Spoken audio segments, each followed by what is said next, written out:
এইমাত্র আবহাওয়া অধিদপ্তর থেকে আজকের সবচেয়ে গুরুত্বপূর্ণ খবর। আরও আছে মেঘ বৃষ্টি।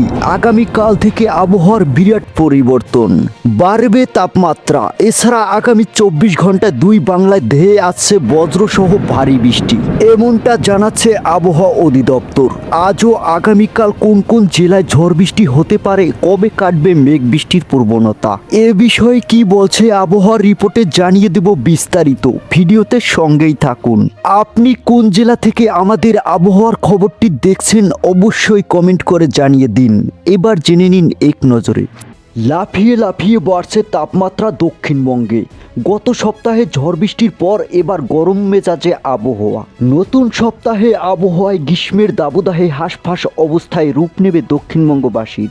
আবহাওয়া দপ্তর জানাচ্ছে আপাতত একই রকম থাকবে আবহাওয়া, বৃষ্টির সম্ভাবনা নেই বললেই চলে। আবহাওয়া দপ্তর সূত্রে খবরে চলতি সপ্তাহে কলকাতা সহ দক্ষিণবঙ্গের জেলাগুলিতে বৃষ্টির সম্ভাবনা আপাতত নেই বললেই চলে। সামান্য ভিজতে পারে 2 চব্বিশ পরগনা, 2 মেদিনীপুর, হাওড়া, বীরভূম, ঝাড়গ্রাম।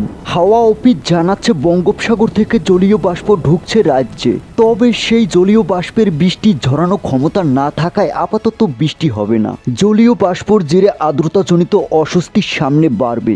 আবহাওয়া দপ্তর জানাচ্ছে গাঙ্গেয় দক্ষিণবঙ্গে এক ধাক্কায় 6 ডিগ্রি পর্যন্ত তাপমাত্রা বৃদ্ধি পেতে পারে চলতি সপ্তাহে। এদিকে বাংলাদেশের আবহাওয়ার খবর। আজকের আবহাওয়ার পূর্বাভাসে বলা হয়েছে, আজ ময়মনসিংহ ও সিলেট বিভাগের কিছু কিছু জায়গায় এবং রংপুর, রাজশাহী, ঢাকা ও চট্টগ্রাম বিভাগের 2-1 জায়গায় অস্থায়ীভাবে দমকা হাওয়া সহ বিদ্যুৎ চমকানো বৃষ্টি অথবা বজ্রবৃষ্টি হতে পারে। এছাড়া দেশের অন্যত্র অস্থায়ীভাবে আংশিক মেঘলা আকাশ সহ আবহাওয়া প্রধানত শুষ্ক থাকতে পারে। সারা দেশে দিন এবং রাতের তাপমাত্রা সামান্য বৃদ্ধি পেতে পারে।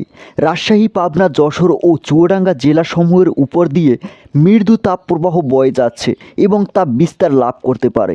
গত 24 ঘন্টায় দেশের সর্বোচ্চ তাপমাত্রা ছিল রাজশাহী। সর্বোচ্চ তাপমাত্রা রেকর্ড করা হয়েছে 37.2 ডিগ্রি সেলসিয়াস এবং দেশের সর্বনিম্ন তাপমাত্রা ছিল বান্দরবন।